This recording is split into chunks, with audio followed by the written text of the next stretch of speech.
Today we have Sarah and Brady Davies, who are the co-founders of The Piano Place, Utah's fastest growing private music lesson studio, which offers customized lessons in piano, guitar, voice, violin, and more. The Piano Place currently has over 10 locations throughout Utah and Idaho.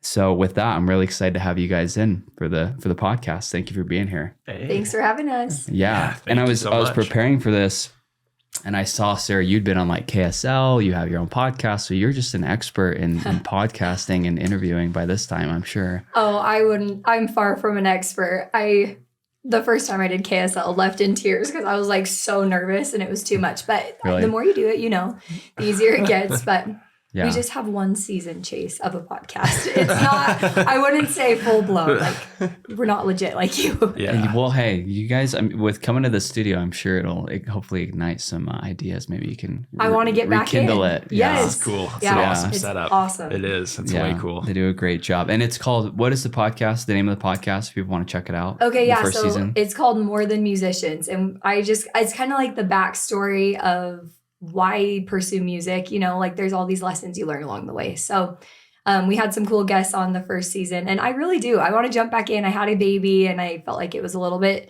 too much for me at the time. But really is inspiring me. I want to jump back in for sure. Good deal. Awesome. Well, the first thing I usually ask my guests is just to talk a little bit about your guys' upbringing, and kind of in the context of, what you're doing today or what you're inspired to do. Maybe just share anything about your childhood or teenage years that kind of molded you to who you are today, and however you guys want to do it. And again, so for anyone listening, I have this first time with two guests, so I'll be kind of navigating a little bit. This is our first time doing it together too. Yeah. So Yeah. So how are you guys learning. want to talk through? I'd love to hear a little bit about both of you guys. We'll be short. Huh? So Yeah. You go first. Go ahead. You want me to go first? Yeah. So I guess I can speak for Sarah on this too. We both grew up in Draper, Utah, and we knew you growing up too, right? Alta Hawks. That's there we right. go. They fly Hawks together. fly together. Yeah. So yeah, we both grew up in Draper. I'm the oldest of 6 kids, and I had an awesome. My parents still to this day are awesome. They taught us a lot of really cool lessons. Super hard workers. Our house was a lot about diligence and getting your jobs done. Being having integrity. If you say you're going to do something, do it. And they're just some awesome lessons that were always passed down to us and throughout me and all my other siblings too. So love it. yeah. Yeah. You, Sarah? Honestly, our upbringings, like on paper, couldn't have been more similar. I'm also the oldest of 6. I have 5 little brothers, and my parents are also so awesome. My dad is an entrepreneur himself. He owns his own business. He's like a marriage coach, and he instilled in our family a lot of like purpose and identity. He would really help us kind of get to the core of who we are and kind of just see the bigger picture of life. And so I've always been super grateful to them. And then to my mom for she was home with us, and she was such a good mother and nurturer, and she was just really always there for us. And so the balance of the two, I felt like really, I don't know, I look back so fondly on the childhood I had, and we grew up maybe a mile apart, and yet we didn't meet till we got to BYU. So everyone's like, oh, were you high school sweethearts? No. I have journal entries about Braxton, his little brother from 8th and 9th grade. He was my crush, but now he's my brother-in-law. So Plan B. That is hilarious, actually. Oh my goodness, I didn't realize that. Well, was there anything during you guys' upbringing, maybe your parents or music lessons or what have you, that gave you this idea for entrepreneurship or starting a business, or was that something that just evolved over time as you grew? Yeah, I'd say for me, my dad was also an entrepreneur, started multiple businesses, and it was, I saw the grind too. I saw how it was hard often for him too. And he always told us to go be doctors, and no one in my family ended up doing that.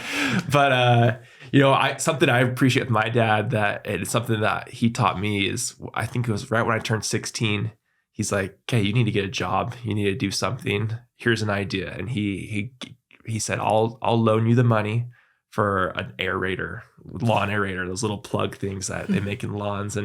And he said, you go out and you do this, and all you have to do is pay me back on the thing, and you can have your own business. And so I got a lawn aerator and a buddy, and we went around, and that spring and summer, we aerated like hundreds of lawns. And I honestly, I was able to pay him back in like the first 2 weeks for the aerator. Super cool. You know, you think you have all this cash as this high school kid. And for me, you know, it was awesome. Every single day along the journey, he kind of subtly would, you know, teach us little lessons along the way. I remember my friend slept over at my house on a Friday night. We had like 25 lawns to aerate the next day. And we woke up and he was just standing there in our basement, like looking at us kind of weird. But he said, look underneath the couch. And we lift up the couch, and there was $1 sitting underneath the couch. And he's like, if you want to make a buck, you got to get off your butt. Like that was like his phrase with different things. And so, but he was awesome, you know, and he just always pushed us and instilled in us, like, you can do things. You know,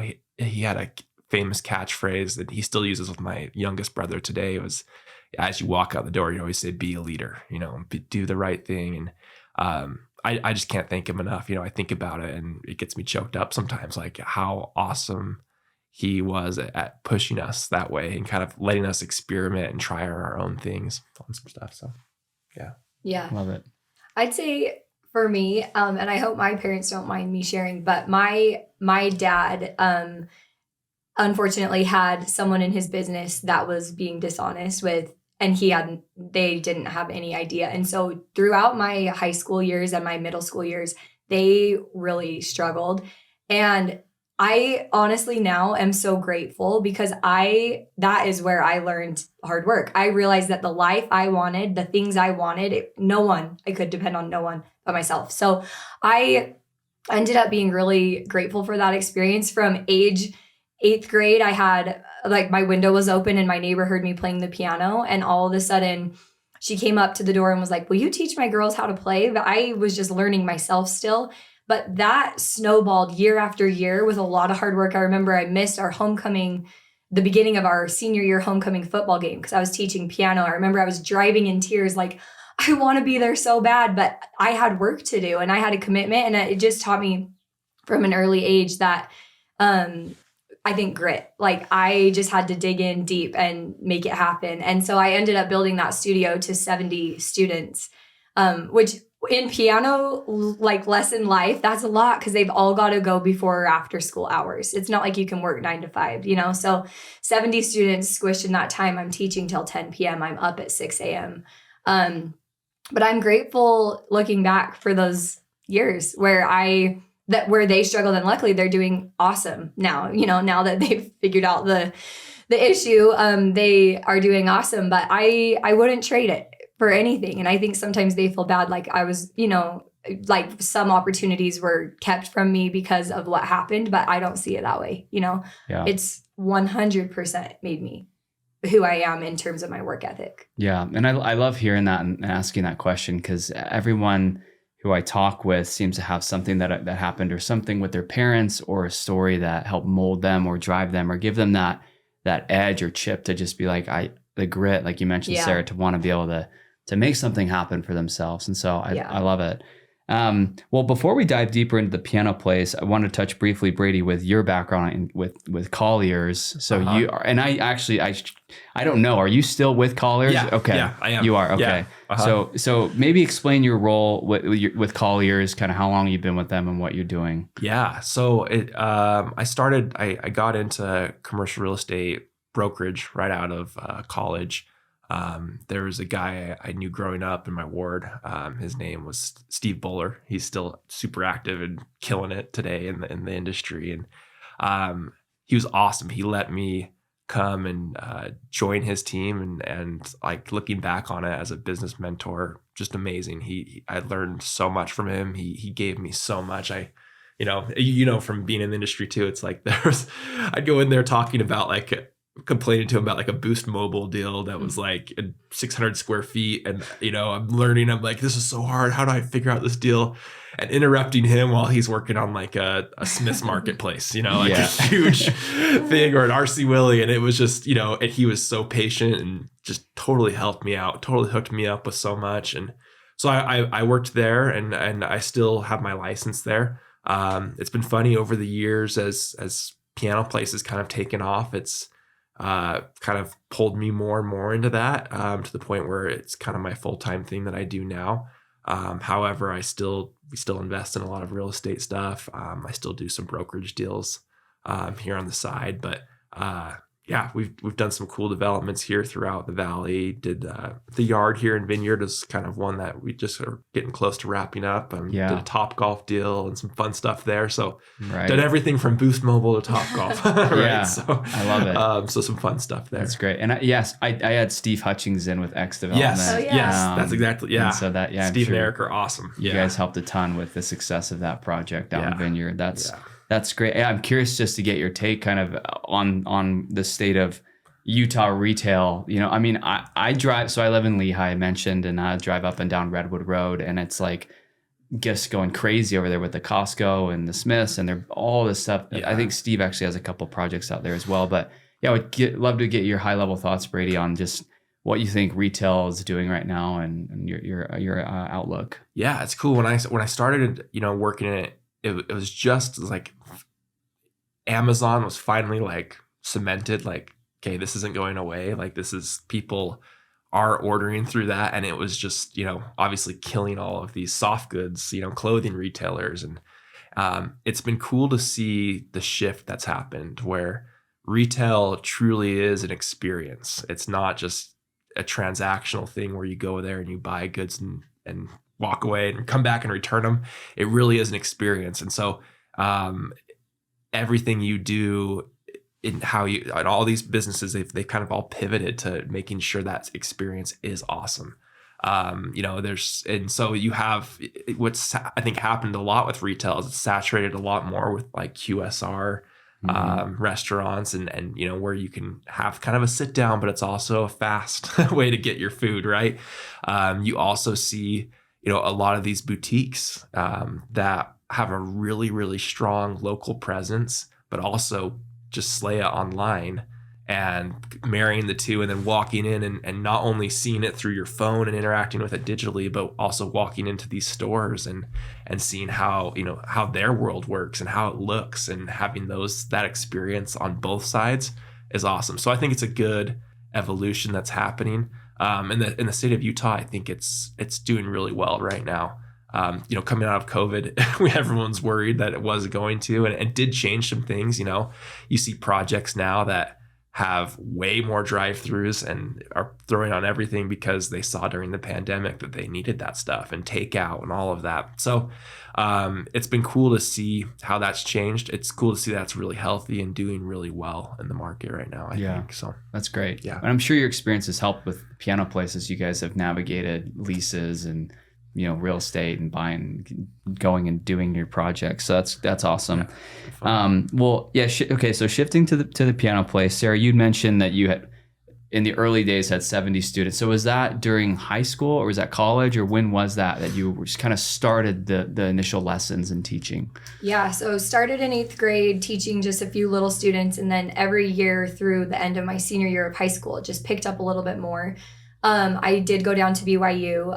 I realized I couldn't really make it in the music major arena. I just didn't have the technique. That goes back to the fact that I quit lessons. I didn't stick with it like I wish I would have. And so when I got to college, I didn't have the technique. But you quit. When did you quit? You quit in middle school and then 6th grade, and then I started back up again my sophomore year. But there was some critical years of technique I feel like I kind of missed. But I went to BYU and ended up going into the public relations program, but all the while I would commute back to Draper, and I kept this core group of students alive that whole time. Anyway, we ended up getting married. We moved to Salt Lake, and I kept those core because we worked at a public relations firm, and for a short time, me for a longer time, and I kept that group. It was a lot of work. I didn't have a car in college, and so I would take the bus at 6 a.m. up on Saturday mornings to teach my students, and then I would have to find a ride or take the bus back on Saturday nights. That's why she needed a boyfriend. That's why I needed a boyfriend. That's the only reason I needed Brady, because I needed a ride. But anyway, just so to answer your question, once we got married and I was like, okay, I can work at a public relations firm 9 to 5, and I wasn't making anywhere near the amount of money I was making teaching piano. And so I jumped all in. I kind of started legitimizing my offering, right? Like we had a reward system where they would earn bucks to a store that I had in my basement. We were renting a basement apartment. Or we would do recitals, like I started like developing my offering. So it was a little bit richer, but I was always like dissatisfied with how little I could offer with my limited time, because I had to do the billing, the bookkeep, like I had to do everything in that short amount of time. I had to go to the store, I had to book the recital venue. And I was like, I want to be doing so much more. This experience could be so much more robust. Anyway, so I built up to 70 students, and then we got pregnant with Claire, our oldest. And when she was born, I just realized like I can't sustain this schedule. It was nuts. I'm teaching piano till 10, sometimes 10:30 at night. And so I hired one other teacher. We bought one piano, and we were going to teach out of 2 rooms in my house because I had 30 people on a waiting list trying to get in. The second I hired this individual, my phone was ringing off the hook. I was like, I kept telling him, he was full in real estate. I feel like sometimes you're a little annoyed with my ambition, because you're like, you're doing great. Like you're making enough money, just chill. But I'll never forget driving down historic Fort Street in Draper. And I like out of the corner of my eye, this little old hair salon building catches my eye.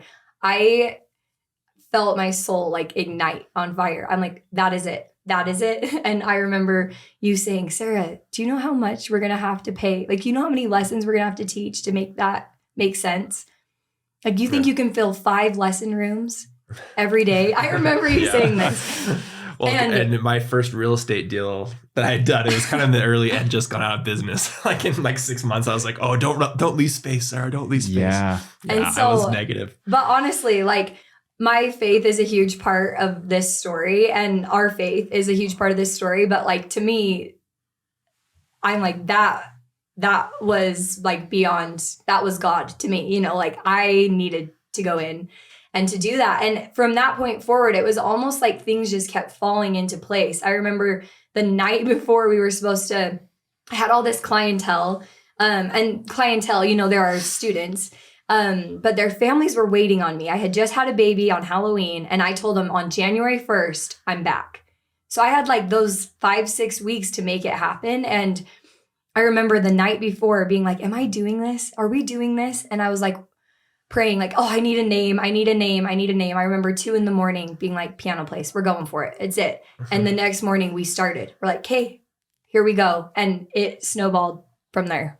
I love it. That's great. And I love the name. Piano Place it's just a great name. It rolls off the tongue. So thanks. Very easy. We wish we could get the actual domain. Yeah. We're Piano Place, Utah, because a company back east somewhere has thepianoplace.com. They sell like pianos. Oh, we're like, dang it. We're fighting them all. What deal can we make them that they'll please give it to us? Yeah, I get that. Well, I like what you said, Sarah, about having kind of that divine moment of just driving by and seeing the initial location for you guys. And I think, for people who are kind of tuned in with faith or with God, I think we've all kind of had at least 1 or 2 of those moments, even related to business, of just like, having that feeling or impression of like, this is where you should go. This is the direction you should take. So I think that's really, really important. So location number 1, walk us through the process of, like funding that, like the build out. You mentioned kind of having to do so many lessons to make it make sense, but kind of that first location, how did that go?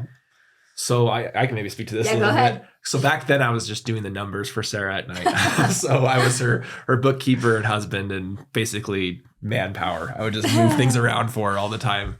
But it was interesting. We knew, okay, we could get 5 rooms at this little space, right? And we had to build out, I think it had 2 rooms. We had to build out 2 more. And it was like a salon. So we had to take out the water, like for all the sinks. We had to really some gut little it out. Stuff. So and the rent was super cheap looking back on it, but it felt so expensive then. And it was like $1,000, wasn't it? It was like $800. Oh, yeah. So it was like nothing, but we kind of just we had some savings, and that was the only way to get it done. And we poured it into it. I can't say we had the our contractors now are awesome. We had some kind of shady contractors back then, I'll admit, but we got it done and got it up to, code and everything, got it all done. And so we built it out. What was crazy, I think what we didn't anticipate, I think is kind of the next chapter of it, was we filled those 5 rooms in like 2 months, like packed, and had to immediately, it was like the next, we had to go find and we were stuck in a lease though, we're stuck in a 5-year lease, and we just put in this, all these improvements. We're like, okay, we're here to stay. And so in Draper, we had to move. There was a building about 100 yards away from our other one that we had the old school. We had to go lease a space there to be like, okay, to offset demand. And so we did the same thing. We had to build out a space there. And so, I mean, I could honestly say probably, today we're at 13 locations, and I can probably say the first 5 or 6 that we've done, we've kind of had to really leverage everything that we got. Really?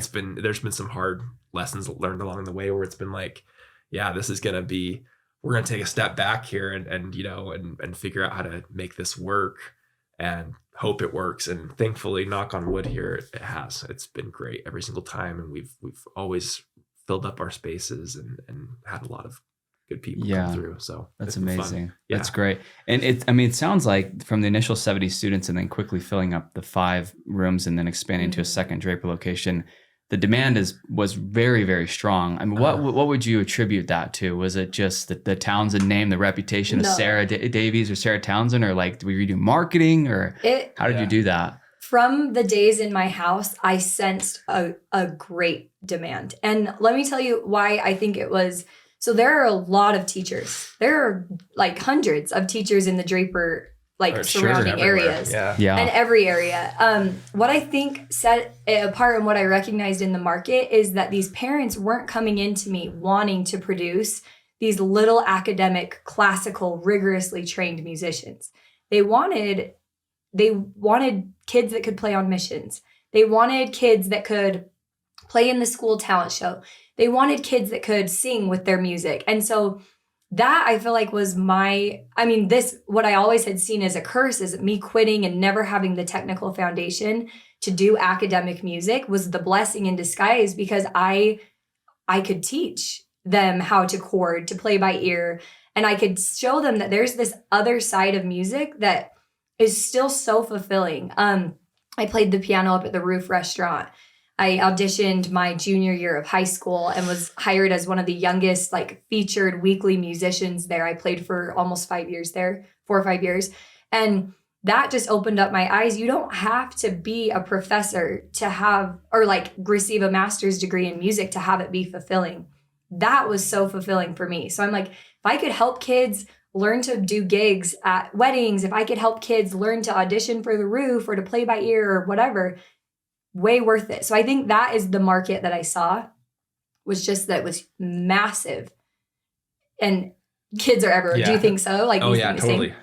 And I think what was cool, and that as something that we both had a unique perspective on, is I think the bar for what you expect from music lessons is really low. It was. Yes. And I'm not a musician at all. Sarah quit, after doing it for multiple years, and then she came back. I quit after doing it for multiple days in 1 month. Yeah. But you regret that. I do. Every day now I regret it. But I had quit, and what I noticed, and even when Sarah and I started dating, I remember going to, and it was all she could do, but going to her recitals and sitting through, a 2-hour piano recital was so boring. And it was so bad. And the thing is, the parents would perk up to see their own kid, and they'd just be like, oh, I'm stuck here for 2 hours. And, the experience is so often that it's people either, they come to your house and your house is shut down for, a couple hours while they're teaching your kids, or, you're going somewhere and you're in a basement, somewhere with somebody. And it's just kind of this weird kind of plain vanilla experience that's kind of torturous too. So we started to change some things, and I think it was awesome to have both our perspectives on it with doing things differently. Was we were going to make our build outs awesome. We were going to make them super inviting, a creative space. Each one of our rooms is themed after an artist, and like we go all out, like wall wraps, everything. Because it should be that. It should be, hey, this is going to be a really fun place, a really fun thing to do.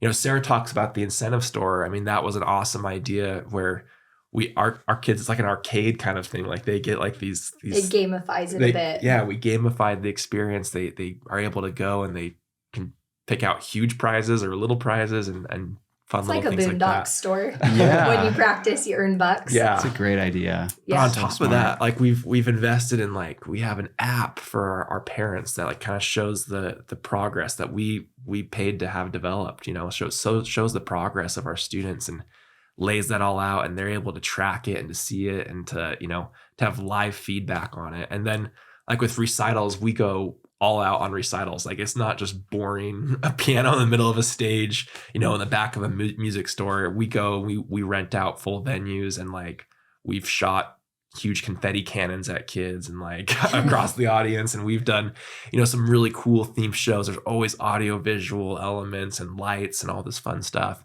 And what's cool is we have a wide variety of instruments too. And then we limit it to 1 hour too. So parents aren't there for 2 hours watching other people's kids. It's just in and out fast.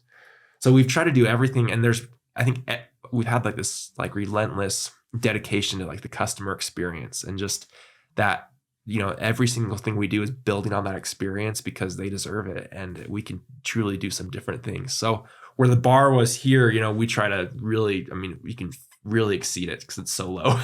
Yeah, no music kidding. lessons, at Yeah, I mean, least. hearing all of that, it's no wonder you've had the success you've had, because I think on your website it says, redefining, you know, music lessons or what they have been, and then Yeah. making more than musicians. So you're integrating all of these really cool, unique aspects to try to elevate the bar, like you said. Because I took piano lessons, and I remember it was, I don't remember her name, but it was Scott Wilcox, my buddy's mom, who taught me in her living room, small living room. And like you said, it just was not fun, you know? Yeah. And it was a drag. And so to hear that you guys are doing what you're doing, I'm sure it makes it much more appealing for students. Yeah. And I will say one other thing. So like, the experience, even with the piano place of learning an instrument, it's kind of like a fitness journey. Like it's still going to require showing up when you don't want to, and you're still going to have the highs and lows. What I love about the piano place is that even in those times where you're like, I don't want to go, I go to my gym because I love to see the people. I get pumped by the vibe. You know, like I know if I can just get myself there, that at least I'll continue progressing. It's the same with our studios. Even in the times that you don't want to come, just keep showing up because you love your teacher, because you're inspired by the atmosphere, because you want to spend your bucks at the store, you know. And then the other thing with those performances is like in sports, you get your practices, you know, it's kind of tedious, it's hard, but then you get your game and you feel that high. You go to the game, you see your people, you're like, this is why I do this. For us, that's performances. We're always working towards the next thing to give them that high, and to allow them to feel that flow, that experience that propels them into the next experience. And if they'll just stick with it, you will get good. If you don't quit, by the time you leave high school, you will be proficient in your instrument. It's just a matter of not quitting. Yeah, that's so great. I love it. So the Draper one sounds like naturally just had to expand very quickly. What was the thought with location number 3? Where was that one, and kind of when did you decide to go for 3? Yeah, so we did those 2 Draper ones within a couple months of each other, right? And then within a year, we had decided, okay, we can try and do this. So we went, and it was a listing that I was working on in Lehigh. So it ended up working out.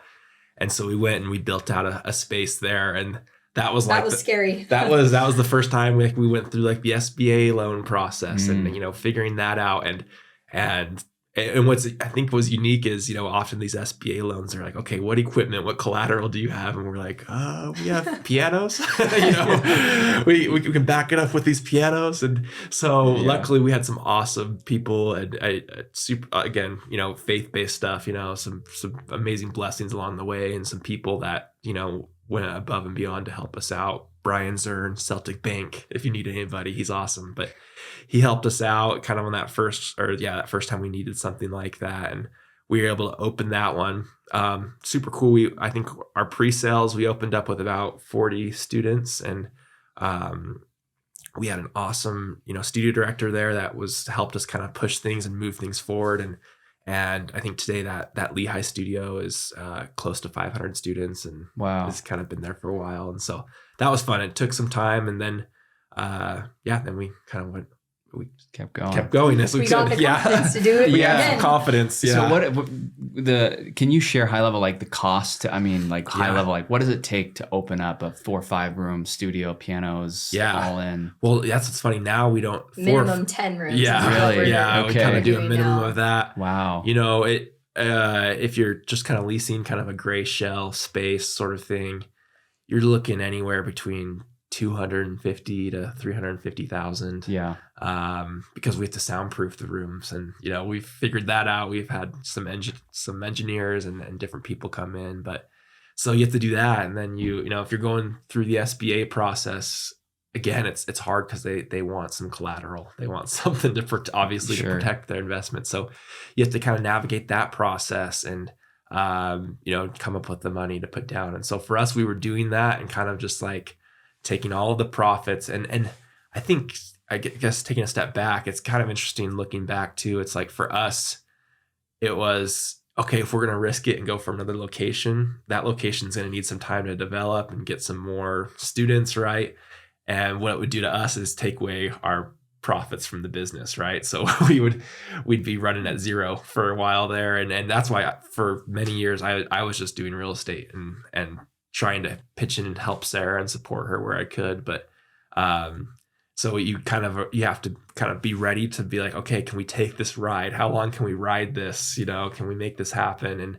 And seriously signing those leases, I was an agent, helping all these other people like, oh, no worries, you can sign this lease, whatever. And then I'd go to sign the lease and I'd be like, oh, no, yeah. And you're signing these leases, you're signing your life away. You're signing everything you've worked for. And it's scary, right? Those things can really, put you back. So yeah. And that's great breakdown. And what you mentioned 40 students about like on the pre-sale, what does it take to kind of break even or become profitable? How many students are you guys looking to get into the studio? And one that in that example, in that size today, we're probably about, 175 to 200.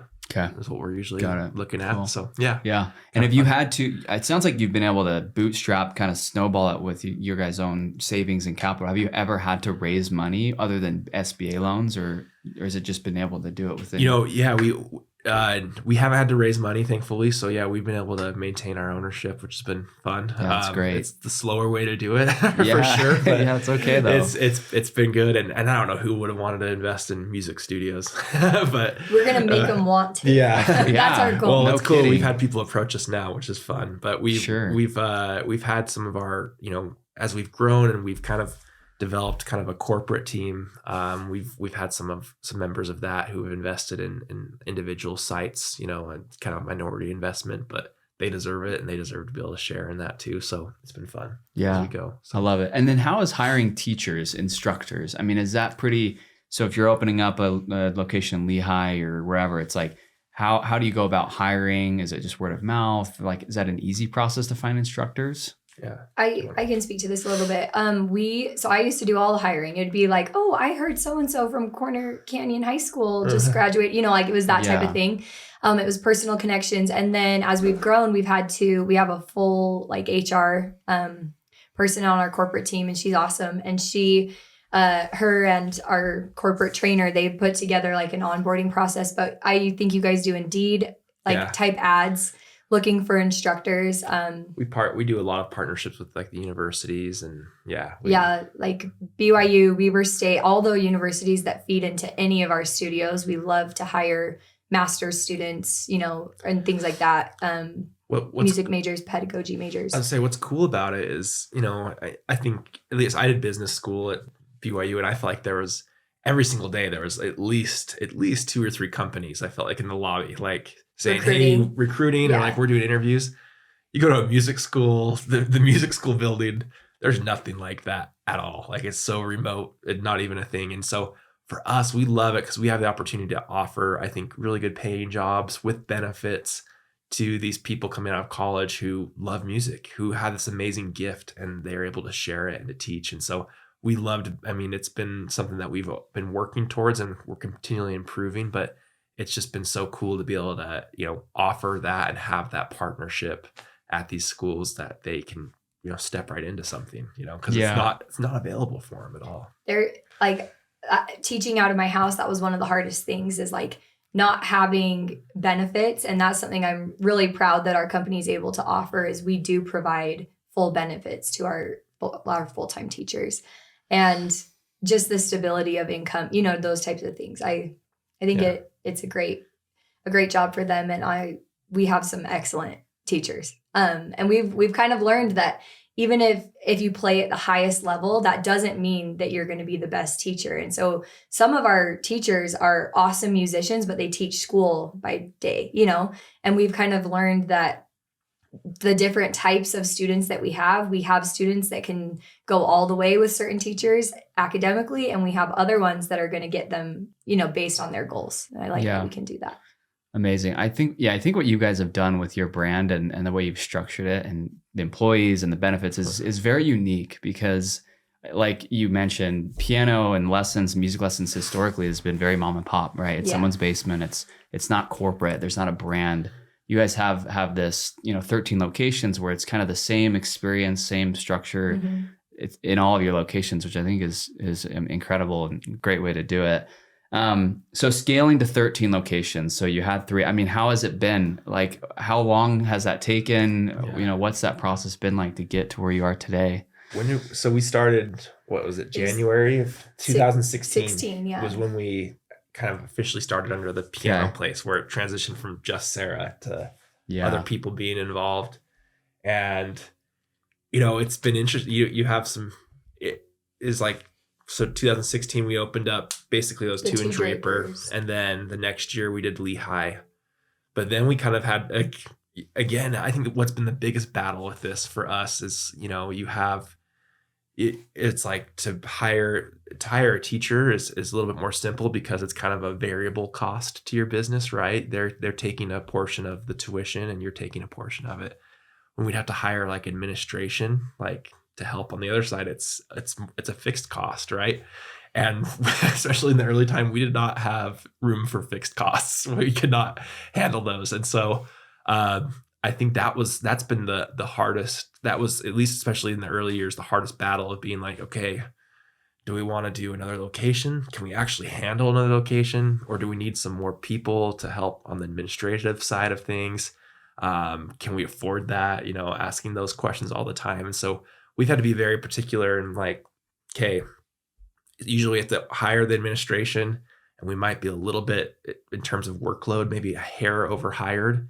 But then we add the location, and kind of just playing that juggling act between your fixed and your variable, and how to expand and how to do this. And what's cool is I think today we've gotten to the point where we basically have a full, team that does every aspect, where we have a COO, we have a CMO, we have, someone who's over our entire customer experience. We have a customer care team and a call center, and a in-house sales team that sells directly to moms and does all this, wow, which is super cool, and we've been able to do that, and we have that whole team set up. And what's awesome now is I feel like we have this foundation where we can plug in these studios into our back end system. And our corporate team, we don't even call it a corporate team internally, we call it our shared services team, because we share those services across our whole team and are able to manage these. And then we have each studio now has awesome studio directors, and in some cases they have front desks if it's big enough of a studio that also assist and do things with them. So really fun. But it's been a grind to figure it out. Yeah. So, but the growth has happened. So like, just to kind of pick up where you left off, we did South Jordan in 19. Yeah. Right before COVID. And South Jordan is our biggest, probably most expensive, would you say, maybe, studio, because we built it from dirt up, the building. Oh, wow. We own the building there. Nice. Yeah. And love it. But that was so scary. And I will say one other thing, like, the dynamic between Brady and I is yin and yang. I would have stayed like loving that little Draper studio forever. And you don't probably even recognize how open to risk he is. It's constantly stretching me, but it's good to like, you have to risk, and we have risked. There have been very dire zeros in the bank account at times, and we've gotten through, but the risk has been there. But I'd say, going back through COVID, we ended up like, I think we've experienced the majority of our growth since then. Yeah, totally. And most recently, just lately, would you say, like we have all these new studios happening, and I think the bulk of our growth has been in the last, like since COVID, the last 2 years. Yeah, it's funny, to talk about COVID for a second. I guess it obviously that was what we always thought. Like, if the economy crashes, if something bad happens, we're first on the chopping block. We have to be like, But it's interesting, being a parent now and seeing it's a little bit of the opposite. And that's what we saw during COVID is I would cancel my gym pass. I would cancel, Netflix or whatever subscriptions we have first before I would cancel anything for my kids. Like I would, I'd go walk naked through the streets without any clothing and sell it all before I do that to my kids, Yeah. And that's exactly what happened with COVID. We were terrified. We're like, here goes the business. Everything's shut down. Kids aren't going to school. They're not going to come here. How do we survive? And we were able to pivot and do Zoom lessons, and we totally were fine. Nothing bad happened. It was awesome. And so we actually, in 2020, we opened up 2 more studios. Wow. So which was cool. And it was a cool opportunity for us, and super blessed, to have that end up working out that way. But I think it changed our confidence a little bit as a company, where we were like, we can do this. Like this actually is something that's needed. It's actually something that works, and we can go out and do some more of these. And so since I feel like, kind of late 2020, we've been really more growth focused and pushing that and trying to, be comfortable with being uncomfortable at times with every time we add a new studio, it pushes us some way, somehow as a team, and learning to be comfortable with that, I think has become one of our skill sets. So yeah, that's great. Good. That's great. And what's the future look like for the piano place? So 13 locations in Utah and one in Idaho?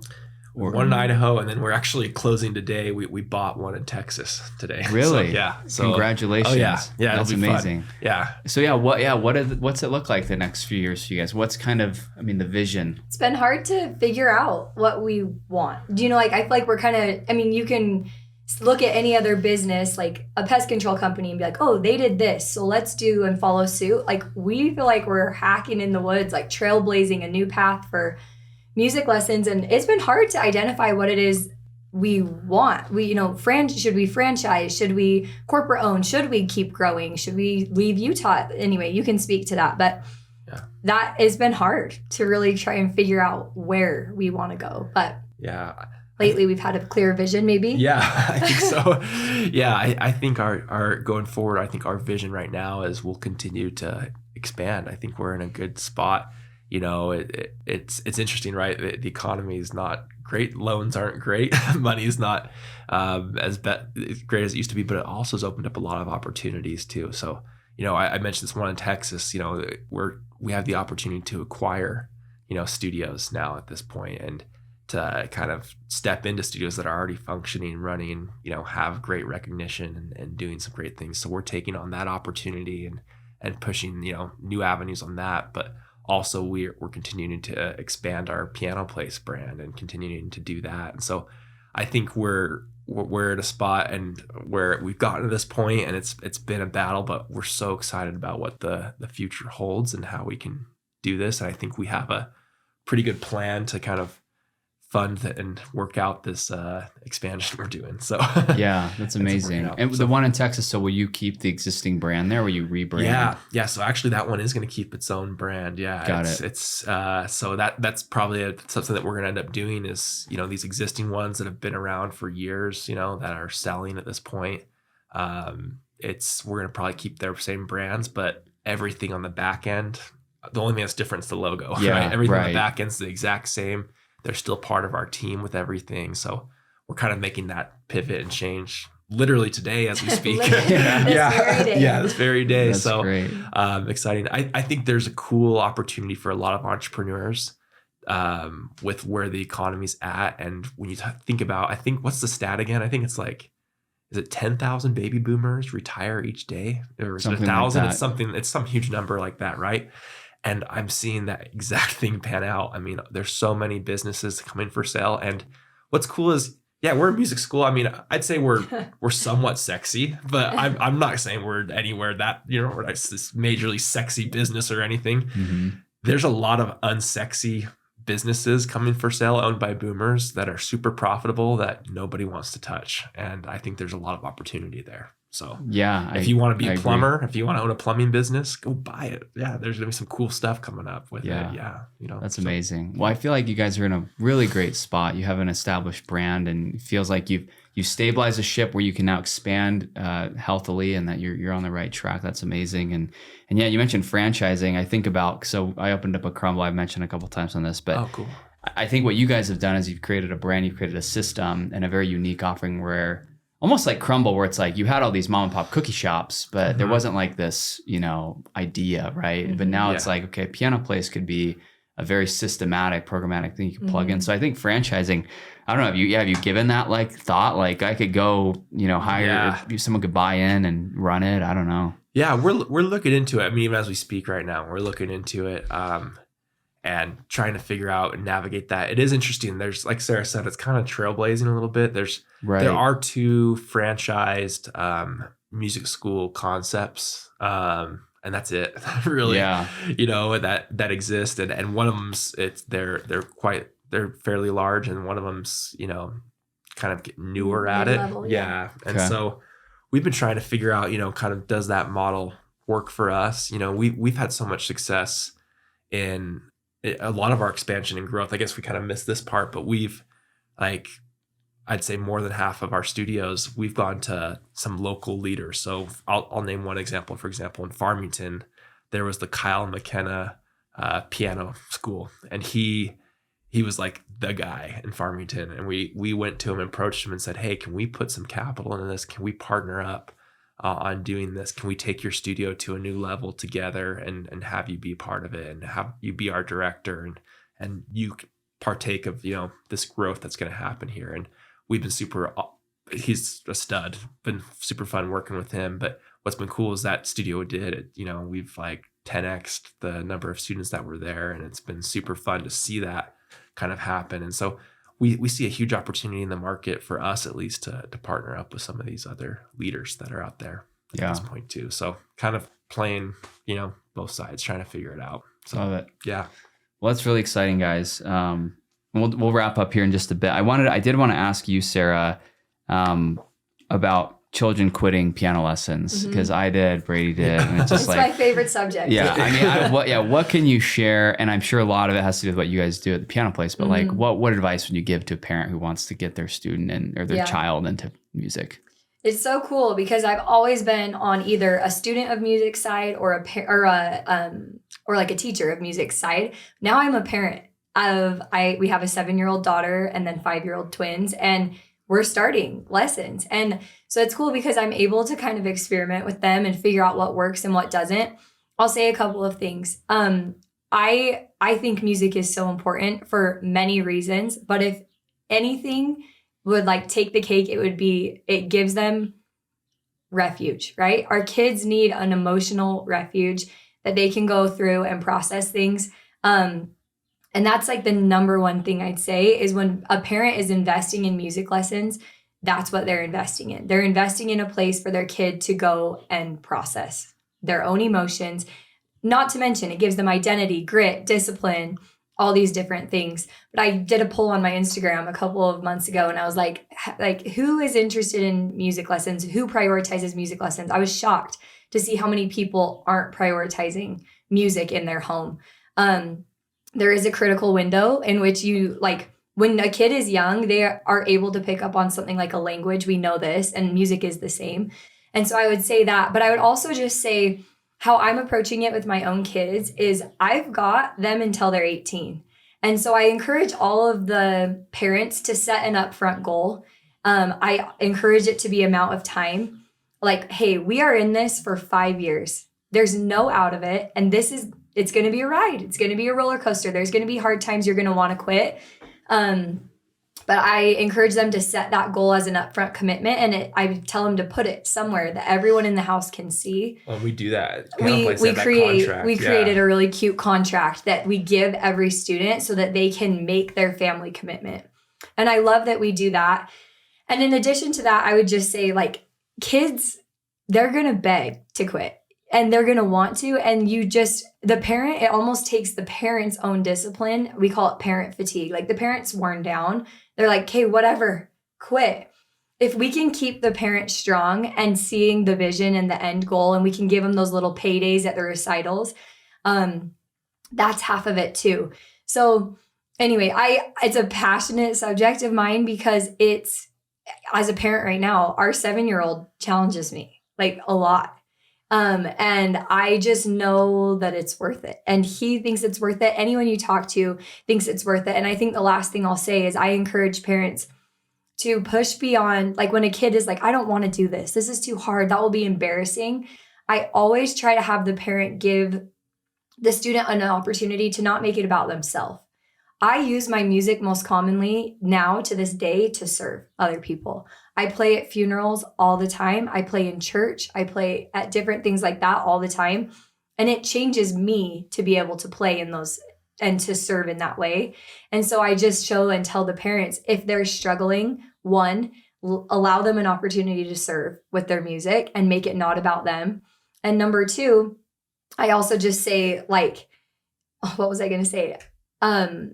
With number two, I'm like, if they can experience just a tiny bit of success, never let a student quit on a low, right? Mm-hmm. Even if this kid is having a really hard time and they just fumbled their recital, okay, I know you want to quit, but we're never going to quit on a low. And that's an Olympic gymnast. I can't even remember her name, but an Olympic gymnast, that's her advice to parents, is never let a child quit in a down slump. Always let them experience a victory. And if you throw it back to them and say, do you still want to quit? I bet 10 out of 10 times they're going to stick a little longer and a little longer and a little longer. Anyway, love the subject. I all day just think in reels. I'm like, I need parents to know this. Anyway, but yeah, no, that's so good. I thank you for sharing that. What age? So you have a 7 and a 5-year-old. Mm-hmm. I have a 5-year-old just turned 5. Yeah. What age would you recommend, like, getting started in piano lessons or other lessons? Our 7-year-old, I put in at age 4, and it has just been a really slow burn. Like, it's just been really, really slow start. And so with my twins, I'm actually going to wait and put them in piano when they're at starting first grade. I think that would be ideal. Their academic level has kind of caught up with them and they can actually retain what they're learning. I will say though, I have been we had our daughter singing in our recital since she was 2.5, 3 years old. And her performance anxiety is astounding to me. There's none. She's so confident. Like, I'm always like, are you nervous? Yeah. No. And so I will say there's something to be said about getting a child performing young. And so we do have our twins singing. And it's not about technique at that age. It's about just confidence and kind of overcoming that barrier of nerves, you know? Yeah. There's so many benefits to music and doing the recital and going through the process that are apart from the music itself, just definitely life lessons in general. Yeah. So that's great. Well, this has been so good, guys. I wanted to just wrap up. So two last questions. So one would be just advice for budding entrepreneurs or people who, you guys have taken a lot of risk in your lives, in your business and the growth. But for somebody who wants to, maybe it's music or something else, but what general advice would you give to someone wanting to start a business? I think mine would be do it. And that, I mean, maybe that's just simple advice, but like, I think I've met so many people who they have these great ideas and they want to do something, you know, but they're always just like, there's that fear of what's going to happen. And that it's that risk tolerance, right? How much can I take? I think there's nothing more rewarding. And I think for me, if you live intentionally every single day, it's like, yeah, I only get one chance at life, and is where I'm at right now. My current career is where I want to have my life kind of take place, or do I want to build and create something amazing? So that's my advice. Do it for sure. It. Yeah. And I would just say, and like, I know you have a wide audience, but there are undeniable moments, and you can call it God, you can call it the universe, but that have completely, like, that stand out in my mind. I call them, people call them God moments. Like, for me, those have been absolutely undeniable. And when I feel that, like I call it like a burning, or like that, like a kind of energy building towards a certain something, I just think you have to honor it and you have to go for it. And I also just have to say it is not easy. Like, and there have been agonizingly painfully hard moments. Yeah, I feel those moments have been refining. And it's hard to almost willingly step into something that you know is going to be like challenging for you in that way. But it's worth it. The hard times are worth it. The good times are worth it. But just kind of to never expect it to be easy or glamorous, like a lot of maybe the internet makes us feel. All these business owners, all these networkers, they're all doing all these things. On the inside, it's not glamorous, but it is refining. And I think that that's what I love about business ownership. Amazing. Is it's worth it. Yeah. Thank you for sharing. That's great advice. Last question I typically ask most of my guests is just talk about how you both define success in your lives. And so, taking a step back and thinking about holistically, when you get to the end of your life, or what we're trying to do here, how do you guys think about success and defining that? Yeah, that's a good question. I'm a huge Beatles fan. So this is part of the music thing, right? I don't have any skills to offer, but I love the Beatles. And so my office is full of Beatles pictures. And there's a quote by John Lennon that I love and I'm going to botch it here as I try to quote it, but it's a story of when he was in school or something, and the teacher asked him, what do you want to be? Or asked him to do an assignment, write a paper about what do you want to be when you grow up. And he wrote a paper that said, I want to be happy. And the teacher came up to him, and I think the quote is, she said, that's not, or you didn't understand the assignment. And he said, you don't understand life, And I think that truly is it. I think our purpose here in life is to be happy and to find that happiness. And, I think, even in the most troubling times in our business where things have been hard, or, and I've let it get to me at times and take away that happiness and joy. I think the purpose of life is to be happy and to find that. And I know for people all the time, we're life's a journey, and it's difficult, and there's going to be times where we're just not that.